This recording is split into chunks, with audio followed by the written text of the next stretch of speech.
Let me start with cutting red tape. Overregulation in this European Union, on our European continent, hampers our economic growth. It makes the EU less attractive for investment, and therefore we call for a true deregulation mindset. The mindset, ladies and gentlemen, is decisive. Not the details.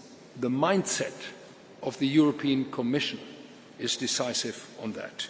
We must deregulate every sector. And I call for a regulatory clean slate. Minor corrections to laws are not sufficient. We need to systematically review the whole set of existing EU legislation. We can and we will deliver, as we just shown, by significantly trimming back, at least trimming back, the CSDD regulation. Yet we are still far too slow. China builds the world's largest solar farms within a few months. In the EU, it takes years just for the project to get approved. Therefore, I propose to implement a fundamental principle in most permitting processes. Any project that is not treated within a few weeks or months will be regarded approved automatically. This is what our companies and our citizens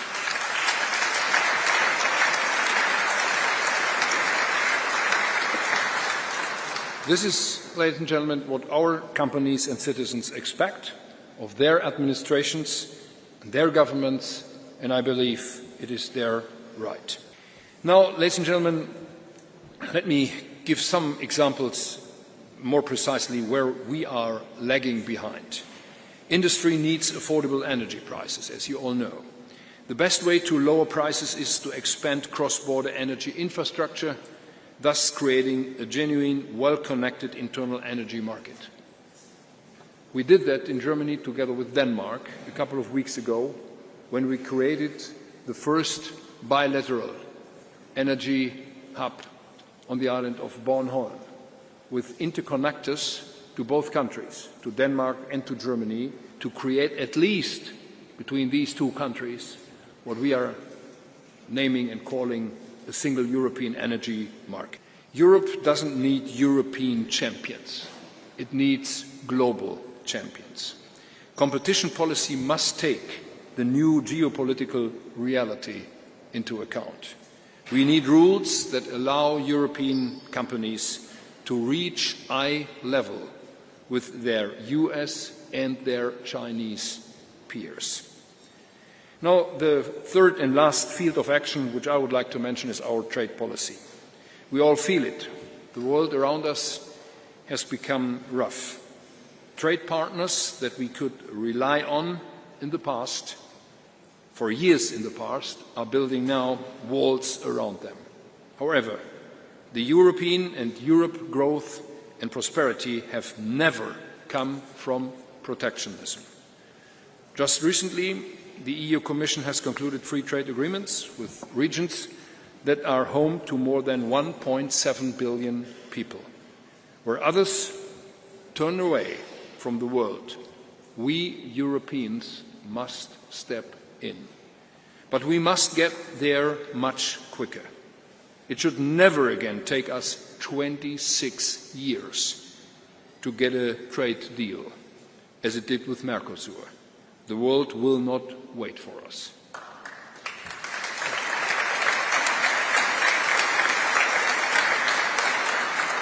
But, ladies and gentlemen, knowing what colleagues of mine are saying, our openness to free trade shall not be mistaken. We are neither naive nor defenseless. We have instruments at hand to counter unfair practices. We will use them if necessary. And you might remember what happened in this famous week of Davos. As long as the American government was on the way to implement new tariffs on the European partners, we were ready to act, and we had a spontaneous meeting of the 27 leaders of the entire European Union on short notice on Thursday night. And if the Americans had not withdrawn until then their threat of new tariffs, we had implemented them. Again, we are not naive and we are not defenseless.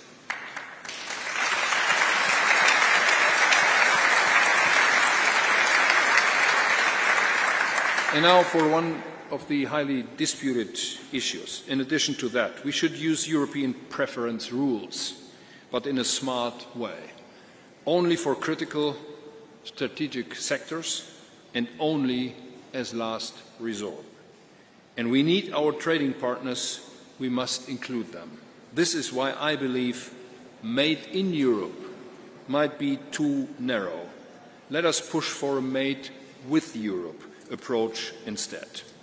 Now, ladies and gentlemen, be it cutting red tape, be it strengthening our single market or diversifying our trade, time to act is now.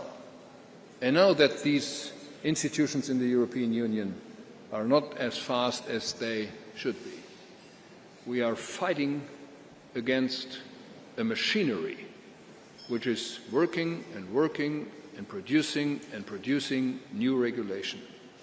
I'm with my government and together with others, and I know my colleague Bart de Wever as one of the key persons there. We are decided to change that. It might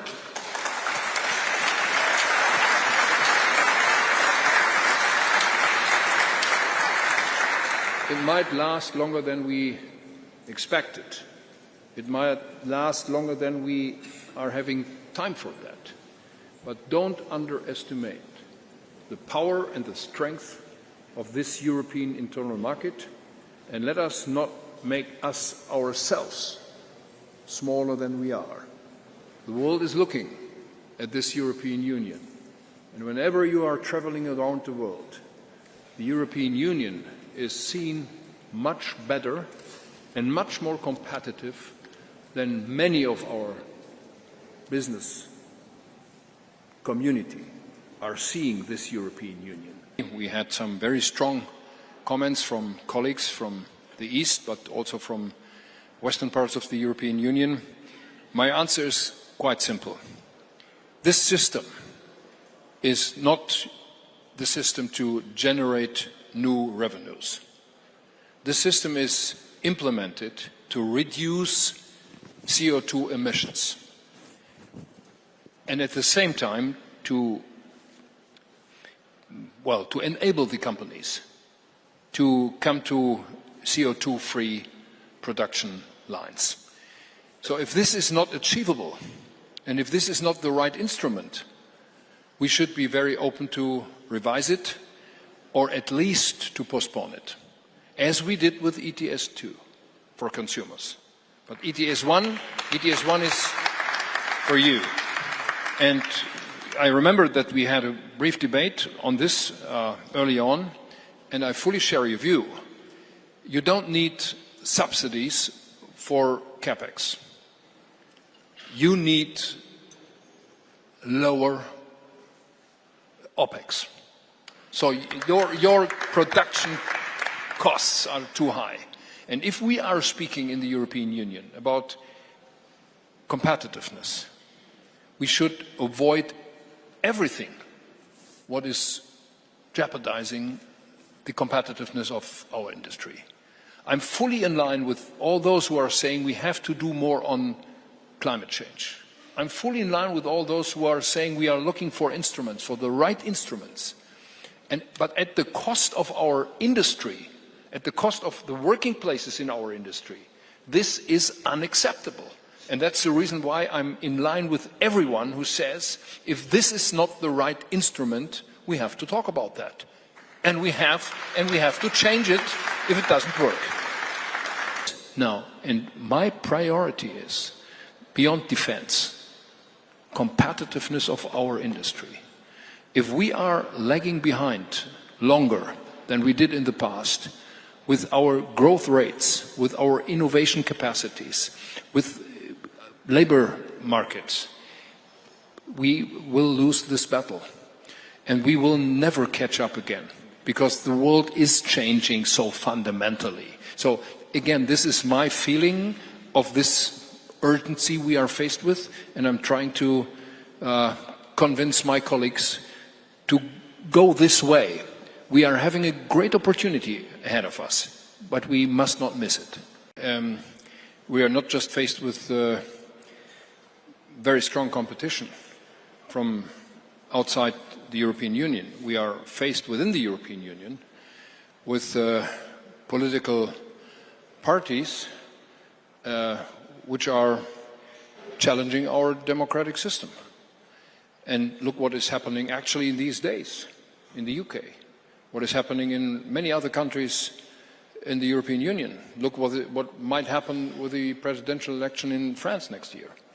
So this is, for many, sorry to say that in this group, I very much hope that nobody in this room is feeling addressed, but there are many business leaders in Europe who are a little bit amazed by this authoritarian behavior and seeing that democracies are needing time for taking decisions. So in an authoritarian system, you can take decisions within hours. Most of them are wrong, but you can take them. Democracies need time. But what we have to convince our electorate, our parliaments, our governments, the European Union, we do not have time enough to debate for weeks and months and potentially years what we could do now and how we should react on what we are faced with in the world. So this is a sort of contradiction for democracies, but if we want to rescue not just the democracies, if we want to preserve the art of living, our freedom on the European continent, we have to prove that democracies and European institutions can really decide on time, on purpose, and within the right political framework to convince people that this European Union is an institution and is an achievement which is worthwhile to fight for. And